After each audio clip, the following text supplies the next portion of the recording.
Ei, Jaque, você olhou?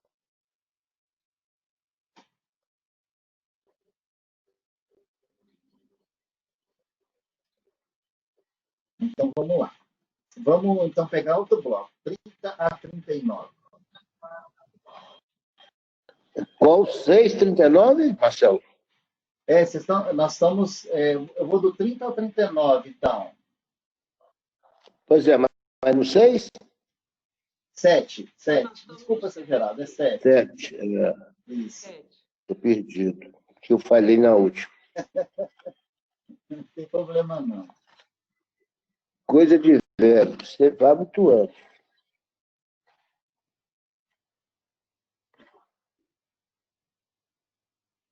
Bom, gente, só pegar um ganchinho na 28 aqui.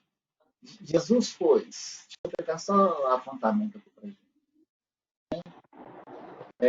Jesus, pois, enquanto ensinava no templo, clamou dizendo: Vós não somente me conheceis, mas também sabeis de onde eu sou.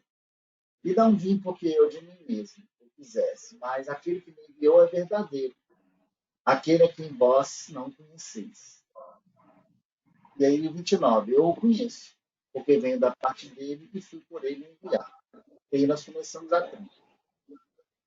Então, procuravam prendê-lo, mas ninguém pôde na mão, porque ainda não era chegada essa hora. Isso mesmo, era esse episódio que a gente parou. Você comentou que existia algo a mais que não permitia que fosse colocada a mão no Cristo, né? E era a vontade deles ali. Era a vontade daqueles companheiros ali naquele momento. E algo os impediu.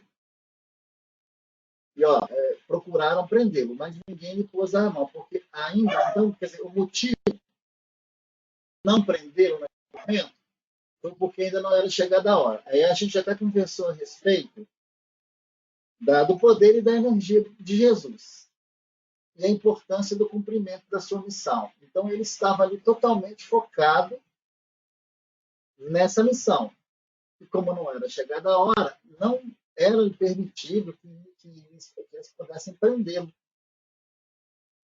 Aí, muito da multidão, olha o 31, e, contudo, muito de entre a multidão creram nele e diziam: quando vier o Cristo, fará porventura maiores sinais do que esse homem tem feito? Pelos milagres, pela aquela construção toda que ele fez. Lembrando que Jesus ele veio, através dos milagres, trazer a importância do seu papel, mas o seu papel principal foi o seu tratado moral. É o tratado moral que o Evangelho nos oferta hoje, visto pela nuance da imortalidade da alma, que é o Espiritismo nos abrindo os olhos e a perspectiva de uma visão diferenciada desse Evangelho. E tudo sobre o intuito de absorver, de compreender a imortalidade da alma em todos os seus processos, justifica muitos movimentos da nossa reencarnação. Muitas respostas a gente obtém com base na reencarnação, em vários sentidos. Ela abre a perspectiva do entendimento e ela abre a perspectiva do plano espiritual para nos auxiliar nesse entendimento. E aí, olha 31. E contudo, muitos... Ok, e a 32, né? Os fariseus, ouvindo a multidão murmurar essas coisas a respeito dele, juntamente com os principais sacerdotes, enviaram guardas para o prender. Deixa eu subir mais um pouquinho aqui para vocês. Eu estou com o Evangelho na tela, tá, gente? A gente acompanha. E é muito prático. E disse Jesus: ainda por pouco tempo estou convosco, e depois irei para junto daquele que me enviou. Haveis de procurar-me e não me achareis. Também aonde eu estou, vós não podeis ir. Disseram, pois, os judeus uns aos outros: para onde irá esse que não o possamos achar? Irá, porventura, para a dispersão entre os gregos, com o fim de os ensinar? O que significa, de fato, que ele diz: haveis de procurar-me e não me achareis. Também aonde estou, vós não podeis ir? No último dia, o grande dia da festa, levantou-se Jesus e exclamou: Se alguém tem sede, venha a mim e beba. Quem crer em mim, como diz a Escritura, do seu interior fluirão rios de água viva. E isso ele diz a respeito ao Espírito que haviam de receber os que nele crescem, pois o Espírito até então, até aquele momento, não fora dado, porque Jesus não havia sido ainda glorificado. Nessa sequência, ele trata muito a questão da crença, né? O mestre diz que quem crer nele jamais terá sede. Os fariseus e os sacerdotes, nesse intuito, então, procuravam prendê-lo, mas ninguém lançou mão a ele, porque não havia ainda chegado a hora. Então, esse era o motivo de não ter lançado a mão a ele para prendê-lo. Muitos, porém, creram nele e perguntaram: quando Cristo vier, fará ainda mais sinais do que tem feito. Os fariseus, então, nesse caso, e os principais sacerdotes, não gostaram de ouvir essas coisas. Por isso, mandaram servidores para o prender. Então, Jesus vai dar a resposta: ainda há um pouco de tempo estou convosco. E depois vou para aquele que me enviou. Vós me buscareis e não me achareis. E de onde estou, vós não podeis ir. Os judeus não entenderam, mais uma vez, essas palavras, perguntando aos outros: para onde ele irá? E não acharemos? Irá porventura para os gregos? Que palavra é essa? Buscai-me, eis e não me achareis. Onde eu estou, não vos podeis ir. No último dia, naquele grande dia da festa, Jesus pôs-se de pé, clamou, dizendo: se alguém tem sede, venha a mim e beba. Quem crê em mim, como diz a Escritura, rios de água correrão ao seu ventre. Então, sempre, ainda no momento da explicitação de quem representava o Cristo naquele momento, que ele fosse percebido, e a dificuldade dos judeus em compreendê-lo, porque ele ainda estava muito ainda enraizado nas questões literais do Torá, da lei antiga. Muito de nós, se a gente for observar a nossa personalidade, a gente ainda tem muitos vestígios desse homem, dessa época, mais engessado na questão de entender, sem muitos olhos para ver, sem muitos ouvidos ainda para ouvir. Porque tem muitas situações na nossa vida que a gente já deveria ter assumido, mas algo nos impede. E a gente muitas vezes nem percebe que tem nos impedido. E é muito interessante que a gente consiga fazer uma introspecção, um olhar para esse nosso passado. Mas como? Eu não tenho conhecimento do meu passado. Olha os sentimentos seus atuais, os nossos sentimentos atuais.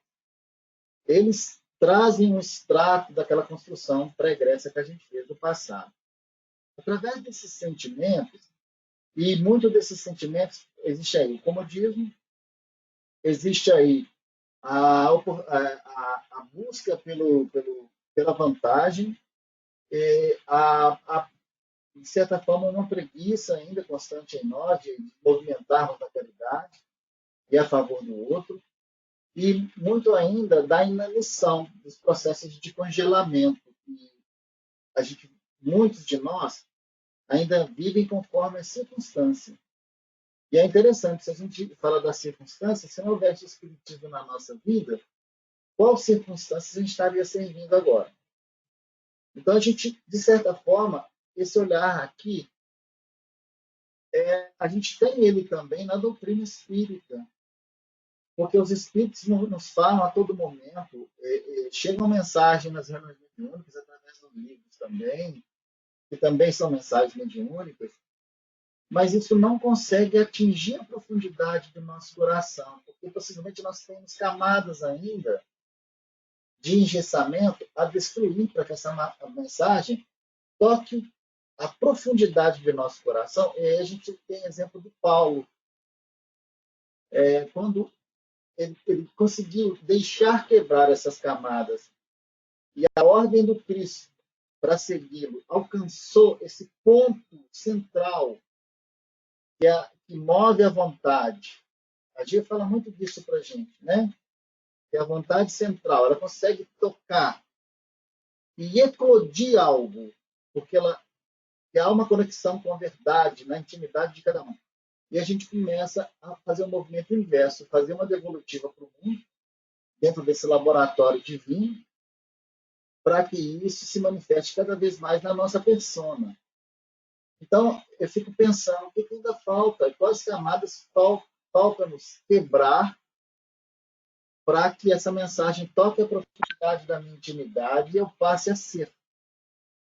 Eu passe a servir com mais sintonia com essa matriz universal, né, de bondade, de amor que a gente está envolvido o tempo todo. Esse era o acordar que a gente vê aqui nessa sequência de 30 a 39, né? 30 a 39, a gente viu, é isso mesmo. Ele trazendo para a gente que a gente ainda não, nós vamos procurar, mas ainda não vai achar, porque a gente não tem olhos para ver. E a gente vai procurar aí também. A vez de procurar-me e não me acharei. Também aonde eu estou, vós não podeis ir. Mas, de certa forma, o Cristo avaliando a gente pela nossa condição moral, pela nossa condição de vivência, que a gente, com essa linha de vida, com essa linha desse movimento que a gente faz, a gente ainda não consegue achá-lo, porque a gente ainda não fez essa conexão. A gente ainda não quebrou essas barreiras que nós mesmos criamos com essas outras vivências aí. E aí é muito interessante que a terapêutica da vida é que tem trabalhado isso para a gente. Infelizmente, nesse processo todo, é que essa terapêutica da vida ela vem como se fossem movimentos bruscos, violentos, através da dor. Quando a gente se sente vulnerável, é que nós percebemos que existe uma vontade maior que a nossa e nos submetemos a essa vontade, porque não temos mais o que fazer, às vezes. Muitos de nós estamos chegando a um ponto que algo nos envolve que nós não temos o que fazer mais, nós temos simplesmente que nos submeter. Nós não aderimos ainda, mas nós nos submetemos. São coisas diferentes. Aderir, o coração vai junto. Submeter é porque a gente vê que não tem jeito mesmo e vai. Então, eu acho que, de certa forma, é até um trabalho terapêutico da gente conseguir elaborar isso dentro da gente e ir galgando e quebrando essa. A gente vê isso muito na reunião mediúnica. Quebrando as barreiras, né, que a gente cria, essa solidez do sentimento, essa rigidez, né, do sentimento, que não nos permite grandes movimentos de revolução da nossa persona. E é isso que parece que a gente sente que o Cristo sempre traz isso, porque nós temos sede, nós temos fome. Ele está falando, inclusive, da sede. E, no final, ele até encerra aqui com isso. E a questão de como diz a Escritura, rios de água correrão no seu ventre. E aí é interessante porque ele foca, né, na questão aqui, na 39,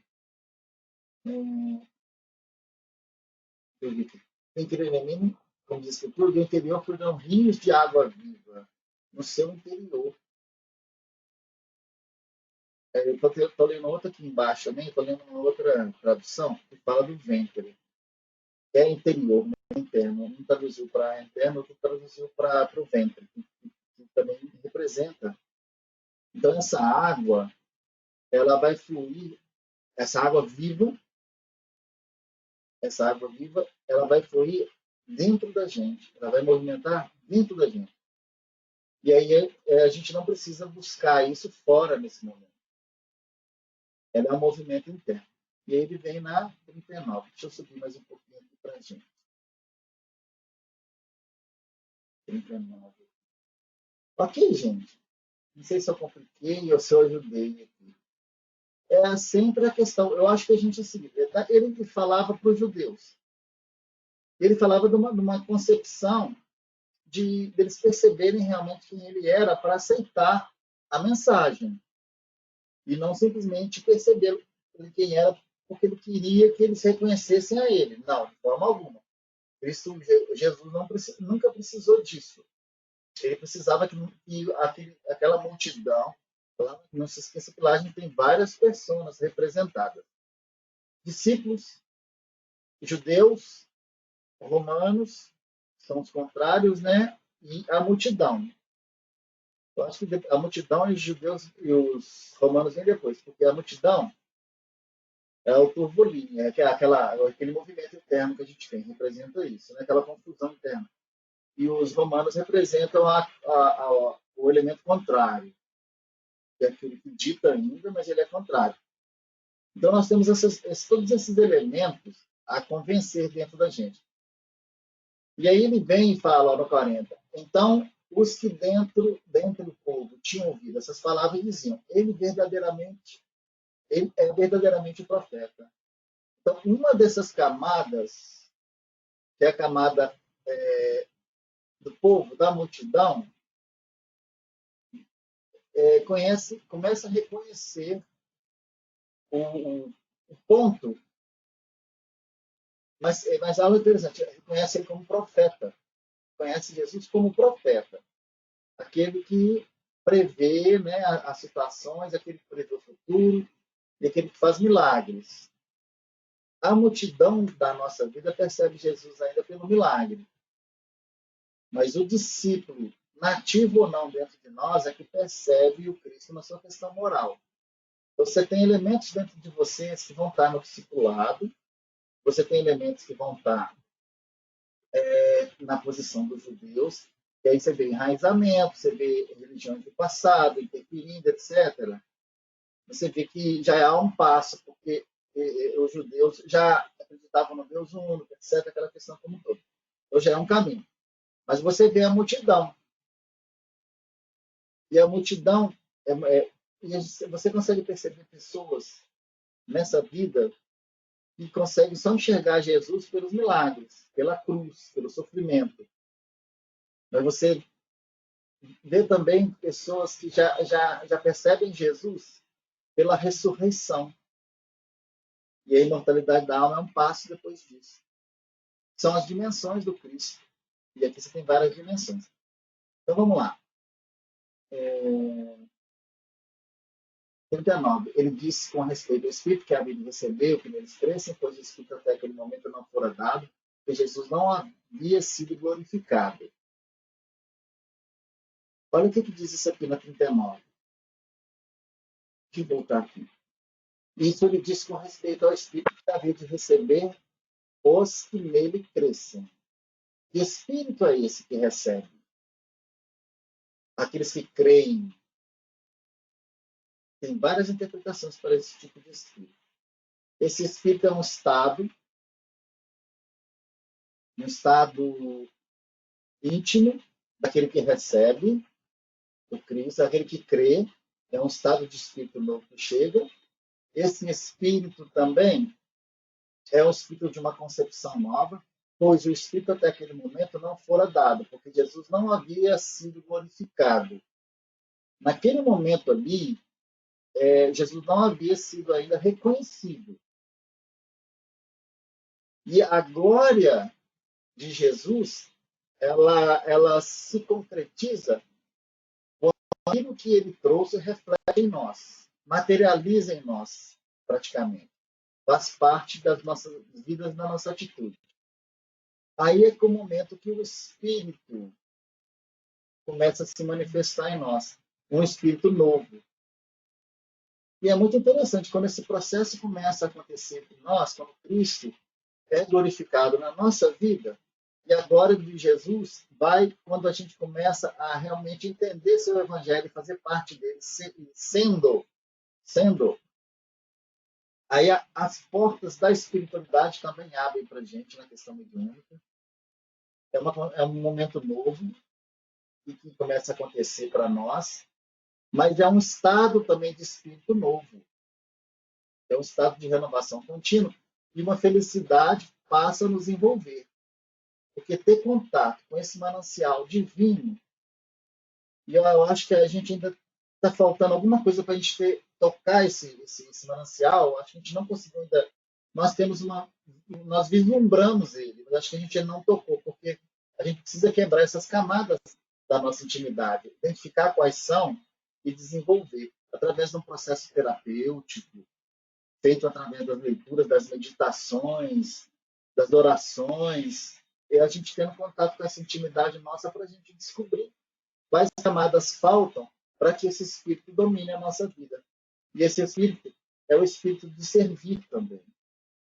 É o espírito da gente ofertar da nossa vida algo a mais para essa ideologia, que é a ideologia crística, a ideologia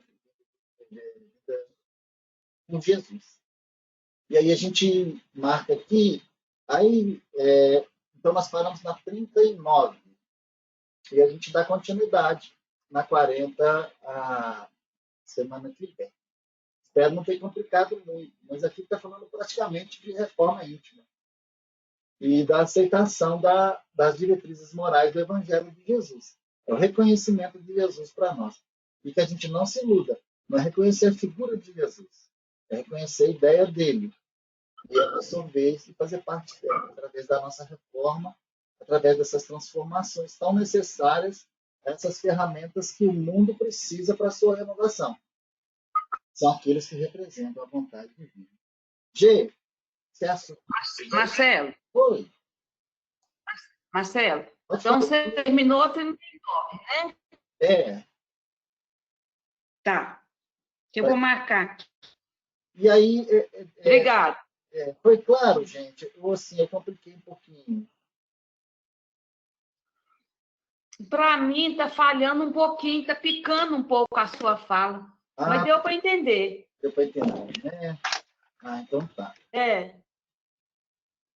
G, quer assumir? Vamos lá, boa noite. Hoje está meio picante, mas Marcelo, pensando muito, você está falando aqui, eu fiquei pensando. Está dando para ouvir? Agora tá.